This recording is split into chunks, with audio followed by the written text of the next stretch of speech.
ಆ.ನ. ಕೃಷ್ಣರಾಯರು. ಜನನ ಮೇ 9, 1908. ಸ್ಥಳ ಕೋಲಾರ ಜಿಲ್ಲೆ. ತಂದೆ ತಾಯಿ ನರಸಿಂಗರಾವ್ ಮತ್ತು ಅನ್ನಪೂರ್ಣಮ್ಮ. ಕಾರ್ಯಕ್ಷೇತ್ರ ಕನ್ನಡ ಸಾಹಿತ್ಯ. ವಿಶ್ವ ಸಿಡಿದೊಡೆಯದಂತೆ ಕಾಪಾಡಬಲ್ಲುದು ಮಾನವೀಯತೆಯೊಂದೇ. ಕವಿ ಮಾನವೀಯತೆಯ ಪ್ರವಾದಿ ಎಂಬ ಕರೆ ನೀಡಿ ತಮ್ಮ ನಡೆ, ನುಡಿ, ಆಚಾರ, ವಿಚಾರ, ಕೃತಿ, ಭಾಷಣ ಎಲ್ಲದರಲ್ಲೂ ಸಹಜ ಧರ್ಮ, ಮನುಷ್ಯತ್ವ, ಮಾನವೀಯತೆಯನ್ನು ಎತ್ತಿ ಹಿಡಿದ ಕನ್ನಡ ಸಾಹಿತ್ಯ ಲೋಕದ ಸವ್ಯಸಾಚಿ, ಕಾದಂಬರಿ ಸಾರ್ವಭೌಮ, ಅರಕಲಗೂಡು ನರಸಿಂಗರಾವ್ ಕೃಷ್ಣರಾವ್ ಆ.ನ. ಕನ್ನಡ ಕುಲಕೋಟಿಗೆ ಆ.ನ. ಎಂದೇ ಚಿರಪರಿಚಿತರು. ಬಾಲ್ಯ ಮತ್ತು ಶಿಕ್ಷಣ. ಆ.ನ. ಹುಟ್ಟಿದ್ದು ಕೋಲಾರದಲ್ಲಿ.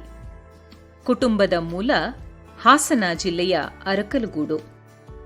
ಪ್ರಾಥಮಿಕ ಮತ್ತು ಮಾಧ್ಯಮಿಕ ಶಾಲಾ ಶಿಕ್ಷಣವನ್ನು ಕೋಲಾರದಲ್ಲಿ ಮುಗಿಸಿದರು. ಬೆಂಗಳೂರಿನಲ್ಲಿ ಪ್ರೌಢಶಾಲಾ ಶಿಕ್ಷಣವನ್ನು ದೇಶೀಯ ವಿದ್ಯಾಶಾಲೆಯಲ್ಲಿ ಪಡೆದರು. ಮೆಟ್ರಿಕ್ ಓದುತ್ತಿದ್ದಾಗ ಶಾಂತಿನಿಕೇತನಕ್ಕೆ ಹೋಗಿ ಬಂದರು. ಶಾಲಾ ದಿನಗಳಿಂದಲೂ ಸಾಹಿತ್ಯದ ಅಭಿರುಚಿ ಹೊಂದಿದ್ದರು. ನಟ ವರದಾಚಾರ್ಯರು ಒಡ್ಡಿದ ಸವಾಲಿಗೆ ಉತ್ತರವಾಗಿ ಒಂದೇ ರಾತ್ರಿಯಲ್ಲಿ ಮದುವೆಯೋ ಮನೆಹಾಳೋ ಎಂಬ ನಾಟಕ ರಚಿಸುವ ಮೂಲಕ ಸಾಹಿತ್ಯ ರಚನೆ ಪ್ರಾರಂಭಿಸಿದರು. ಸಾಧನೆ. ಆ.ನ. ಕೃಷ್ಣರಾಯರು ಕನ್ನಡ ಸಾರಸ್ವತ ಲೋಕವನ್ನು ಪ್ರವೇಶಿಸಿದ ಕಾಲ. ಕನ್ನಡ ಪುಸ್ತಕಗಳೇ ಮಾರಾಟವಾಗದ ಕಾಲ ಅದು. ಆಗ ಆ.ನ. ತಮ್ಮ ಬರವಣಿಗೆಯಿಂದಾಗಿ ಮಾಡಿದ್ದು ನಿಜಕ್ಕೂ ಒಂದು ಕ್ರಾಂತಿಯೇ ಸರಿ. ಈ ಶತಮಾನದ ಕರ್ನಾಟಕದ ಪವಾಡ ಪುರುಷ. ಅವರು ರಚಿಸಿದ ಸಾಹಿತ್ಯ 80,000 ಪುಟಕ್ಕೂ ಮೇಲ್ಪಟ್ಟಿದ್ದು, ಮಾಡಿದ ಭಾಷಣಗಳು ಲೆಕ್ಕವಿಲ್ಲದಷ್ಟು. ಅವರಿಂದ ಪ್ರಭಾವಿತರಾದವರು, ಮುಂದೆ ಬಂದವರು ಅನೇಕರು. ಅವರ ಕನ್ನಡ ಸೇವೆ ಅನನ್ಯವಾದದ್ದು. ಆ.ನ. ತಮ್ಮ ಜೀವಿತಾವಧಿಯಲ್ಲಿ ತಮ್ಮ ಪ್ರತಿಭೆ, ಸಾಹಿತ್ಯ, ಕನ್ನಡ ಪ್ರೇಮ, ಮಾತುಗಾರಿಕೆಗಳಿಂದ ಕನ್ನಡಿಗರ ಮೇಲೆ ಮೋಡಿ ಮಾಡಿದ್ದರು. ಅವರ ಗುರಿ ಜನಸಾಮಾನ್ಯರನ್ನು ತಲುಪುವುದಾಗಿತ್ತು. ಮೊದಲು ಜನರಿಗೆ ಕನ್ನಡ ಪುಸ್ತಕಗಳನ್ನು ಓದುವ ಚಟ ಹಿಡಿಸಬೇಕಾಗಿತ್ತು. ಇದರಲ್ಲಿ ಆ.ನ. ಬಹುತೇಕ ಜಯಶಾಲಿಯಾದರು. ಜೀವನಯಾತ್ರೆ, ಉದಯರಾಗ, ಸಂಧ್ಯಾರಾಗ, ಮಂಗಳಸೂತ್ರ, ನಟ ಸಾರ್ವಭೌಮ, ಸಾಹಿತ್ಯ ರತ್ನ, ತಾಯಿಯ ಕರುಳು, ಗೃಹಲಕ್ಷ್ಮಿ, ರುಕ್ಮಿಣಿ, ತಾಯಿ ಮಕ್ಕಳು, ಆಶೀರ್ವಾದ ಮತ್ತು ಅನುಗ್ರಹ ಮುಂತಾದ ಅತ್ಯಂತ ಜನಪ್ರಿಯವಾದ ಕೃತಿಗಳನ್ನು ಇವರು ರಚಿಸಿದ್ದಾರೆ. ಅವುಗಳಲ್ಲಿ ಡಾ. ರಾಜ್ಕುಮಾರ್ ಅಭಿನಯದಲ್ಲಿ ಸಂಧ್ಯಾರಾಗ ಚಲನಚಿತ್ರವಾಗಿಯೂ ಯಶಸ್ವಿಯಾಯಿತು. ಬರಹ ಮಾಡಿಯೇ ಬದುಕಿದವರು ಆ.ನ. ಪತ್ರಿಕಾ ಕ್ಷೇತ್ರದಲ್ಲಿ ಗಣನೀಯ ಸಾಧನೆಯನ್ನು ಇವರು ಮಾಡಿದ್ದಾರೆ. ಕಥಾಂಜಲಿ, ಬಾಂಬೆ ಕ್ರಾನಿಕಲ್, ವಿಶ್ವವಾಣಿ ಪತ್ರಿಕೆಗಳನ್ನು ನಡೆಸಿದರು. 1943-44ರಲ್ಲಿ ಪ್ರಗತಿಶೀಲ ಸಾಹಿತ್ಯದ ಚಳುವಳಿಯಲ್ಲಿ ನಿರತರಾದರು. ಪಿ.ಎಂ. ಶ್ರೀಯವರ ಕಾಲದಲ್ಲಿ ಕನ್ನಡ ನುಡಿ ಸಂಪಾದಕರಾಗಿದ್ದ ಆ.ನ. ಕೇಂದ್ರ ಸಚಿವ ದಿವಾಕರರ ಹಿಂದಿ ಪ್ರತಿಪಾದನೆಯನ್ನು ವಿರೋಧಿಸಿ ಪತ್ರಿಕೆಯನ್ನು ತೊರೆದರು. ಆ.ನ. ಮಹಾನ್ ಕನ್ನಡಾಭಿಮಾನಿಯಾಗಿದ್ದರು. ಕರ್ನಾಟಕದಲ್ಲಿ ಎಲ್ಲಾ ಭಾಷೆಯ ಜನರೂ ಇರಲಿ, ಆದರೆ ಅವರು ನಮ್ಮೊಂದಿಗೆ ಹೊಂದಿಕೊಂಡು ಹೋಗಲಿ. ಮಾತೃಭಾಷೆಯನ್ನು ಮೆಟ್ಟಿ ಮುನ್ನುಗ್ಗುವುದು ಸರಿಯಲ್ಲ ಎಂಬುದು ಇವರ ಮೂಲತತ್ವವಾಗಿತ್ತು. ಕನ್ನಡ ನಾಡು ನುಡಿಗಳ ಅಭಿಮಾನ ನಾಡಿಯಲ್ಲಿ ಮಿಡಿಯುತ್ತಿತ್ತು, ಮಾತಿನಲ್ಲಿ ಮಿಂಚುತ್ತಿತ್ತು.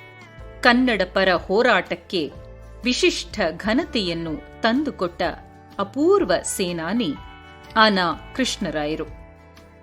ಒಂದು ಕಾಲದಲ್ಲಿ ಬೆಂಗಳೂರಿನಲ್ಲಿ ಕನ್ನಡ ಚಲನಚಿತ್ರಗಳನ್ನು ಪ್ರದರ್ಶಿಸಲು ಚಿತ್ರಮಂದಿರಗಳೇ ಸಿಗುತ್ತಿರಲಿಲ್ಲ. ಆನಾಕ್ರು ಮತ್ತು ಅವರ ಸಹಚರರ ಕನ್ನಡ ಚಳುವಳಿಯಿಂದಾಗಿ ಬೆಂಗಳೂರಿನ ಚಿತ್ರಮಂದಿರಗಳ ಇತಿಹಾಸದಲ್ಲಿಯೇ ಪ್ರಪ್ರಥಮವಾಗಿ ಅಲಂಕಾರ್ ಚಿತ್ರಮಂದಿರದಲ್ಲಿ ಕನ್ನಡದ ಚಿತ್ರ ಪ್ರದರ್ಶನಗೊಂಡಿತು. ಹೀಗೆ ಪ್ರದರ್ಶನಗೊಂಡ ಮೊದಲ ಚಿತ್ರ 1963ರಲ್ಲಿ ತೆರೆಕಂಡ ಜಿ.ವಿ. ಅಯ್ಯರ್ ನಿರ್ದೇಶನದ ಬಂಗಾರಿ. ವಿಶೇಷ ಎಂದರೆ ತುಂಬಿದ ಕೊಡ ಚಿತ್ರದಲ್ಲಿ ಸಾಹಿತಿ ಆನಾಕ್ರು ಸಣ್ಣ ಪಾತ್ರವೊಂದರಲ್ಲಿಯೂ ಅಭಿನಯಿಸಿದ್ದಾರೆ. ಇಂದು ಕರ್ನಾಟಕ ಸಂಗೀತದ ಕಾರ್ಯಕ್ರಮಗಳಲ್ಲಿ ಏನಾದರೂ ಒಂದಿಷ್ಟಾದರೂ ಕನ್ನಡದ ಕೃತಿಗಳಿಗೆ ಪ್ರಾಮುಖ್ಯತೆ ಸಿಕ್ಕಿದ್ದರೆ ಹಲವಾರು ವಿದ್ವಾಂಸರು ಕನ್ನಡದಲ್ಲಿ ಕೃತಿಗಳನ್ನು ಸ್ವತಃ ರಚಿಸಿ ಹಾಡುತ್ತಿದ್ದರೆ ಕನ್ನಡ ಸುಗಮ ಸಂಗೀತ ಇಷ್ಟು ವಿಸ್ತಾರವಾಗಿ ಬೆಳೆದಿದ್ದರೆ ಅದರ ಹಿಂದೆ ಆನಾಕ್ರು ಇದ್ದಾರೆ. ಕನ್ನಡಕ್ಕಾಗಿ, ಕರ್ನಾಟಕಕ್ಕಾಗಿ ಅನೇಕ ಮಹನೀಯರು ಹಿಂದೆ ದುಡಿದಿದ್ದಾರೆ, ಇಂದೂ ದುಡಿಯುತ್ತಿದ್ದಾರೆ.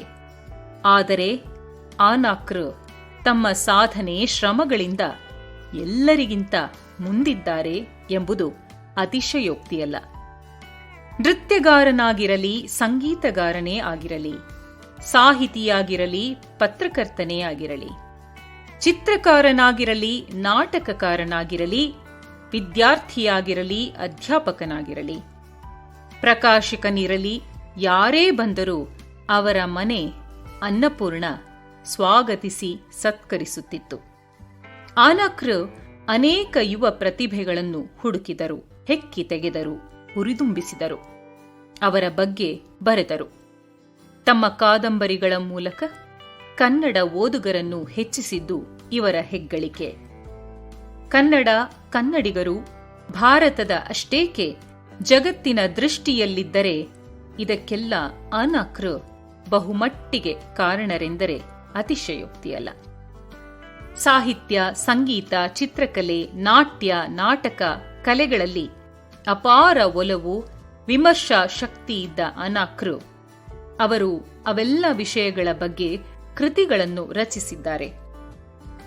ಕನ್ನಡ ಕುಲರಸಿಕರು, ಜೀವನ ಚರಿತ್ರೆ, ಬರಹಗಾರನ ಬದುಕು ಆತ್ಮಕಥೆ, ಬಣ್ಣದ ಬೀಸಣಿಗೆ, ಗಾರ್ಕಿಯ ಕಥೆಗಳು, ಸ್ಟೋರಿ ಆಫ್ ಇಂಡಿಯಾ ಅನುವಾದ ಕೃತಿ, ಕರ್ನಾಟಕ ಕಲಾವಿದರು ಮುಂತಾದ 100ಕ್ಕೂ ಹೆಚ್ಚು ಕಾದಂಬರಿ ಸೇರಿದಂತೆ 200ಕ್ಕೂ ಹೆಚ್ಚು ಕೃತಿಗಳನ್ನು ಇವರು ರಚಿಸಿದ್ದಾರೆ.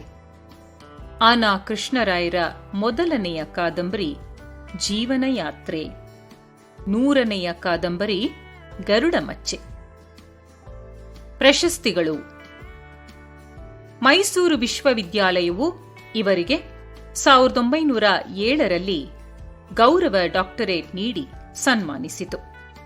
ಸಾಹಿತ್ಯ ಪರಿಷತ್ತು ಮಣಿಪಾಲದಲ್ಲಿ ನಡೆದ 42ನೆಯ ಕನ್ನಡ ಸಾಹಿತ್ಯ ಸಮ್ಮೇಳನ 1960ನೇ ಇಸವಿಯಲ್ಲಿ ಆನಾಕ್ರು ಅವರನ್ನು ಅಧ್ಯಕ್ಷರನ್ನಾಗಿ ಆಯ್ಕೆ ಮಾಡಿತ್ತು. ಕಾದಂಬರಿ, ಸಣ್ಣ ಕಥೆ, ನಾಟಕ, ಪತ್ರಿಕೋದ್ಯಮ, ಕಾವ್ಯ, ಸಂಗೀತ, ಚಲನಚಿತ್ರ ಹೀಗೆ ಎಲ್ಲಾ ಪ್ರಕಾರಗಳಲ್ಲಿ ತೊಡಗಿಸಿಕೊಂಡು ಹುಟ್ಟು ಸೇನಾನಿ, ನಿಷ್ಕಪಟ ದಂಗೆಕೋರ, ಕ್ರಾಂತಿಕಾರಿ ಸಾಹಿತಿ, ಕನ್ನಡ ಕಾದಂಬರಿ ಪ್ರವರ್ತಕ, ಪ್ರಗತಿಶೀಲತೆಯ ಅಧ್ವರ್ಯು, ಹಲವು ಕಾಳಗಗಳ ಕಲಿ ಹೀಗೆ ಹಲವು ಬಿರುದಾಂಕಿತ, ಒಟ್ಟು ಕನ್ನಡ ಸಂಸ್ಕೃತಿಯ ಪ್ರಚಾರಕರಾಗಿದ್ದ ಆನಾಕ್ರು ಅವರನ್ನು ಇಂದಿನ ಕನ್ನಡ ಪೀಳಿಗೆ ಬಹುವಾಗಿ ಗುರುತಿಸುವುದು ಕನ್ನಡ ಚಳವಳಿಯ ಪಿತಾಮಹರೆಂದೇ. ಸದಾ ಹಿರಿಯರಲ್ಲಿ ಪ್ರೀತಿ ವಿಶ್ವಾಸ ತೋರುತ್ತಾ ಕಿರಿಯರಲ್ಲಿ ವಾತ್ಸಲ್ಯಮಯಿಯಾಗಿ ಬಾಳಿದವರು. 1930ರಿಂದ 1971ರವರೆಗೆ 4 ದಶಕಗಳ ಕಾಲ ಆನಾಕ್ರು ಕರ್ನಾಟಕದ ಸಾರಸ್ವತ ಮತ್ತು ಸಾಂಸ್ಕೃತಿಕ ಲೋಕದ ಅನಭಿಷಿಕ್ತ ದೊರೆಯಂತೆ ಜೀವಿಸಿದ್ದರು. 1971 ಜುಲೈ 4 ಆನಾಕ್ರ್ ಇಹಲೋಕ ತ್ಯಜಿಸಿದರು. ಇವರು ಪದೇ ಪದೇ ಪ್ರಸ್ತಾಪಿಸುತ್ತಿದ್ದ ಒಂದು ವಿಷಯ, ನನ್ನಂಥವರು ಕನ್ನಡಕ್ಕೆ ಅನೇಕರಿದ್ದಾರೆ, ಆದರೆ ನನಗಿರುವುದು ಒಂದೇ ಕನ್ನಡ ಎಂಬ ಮಾತು ಎಲ್ಲ ಸ್ವಾಭಿಮಾನಿ ಕನ್ನಡಿಗರ ಮನಗಳಲ್ಲಿ ಇಂದಿಗೂ ಪ್ರತಿಧ್ವನಿಸುತ್ತಿದೆ.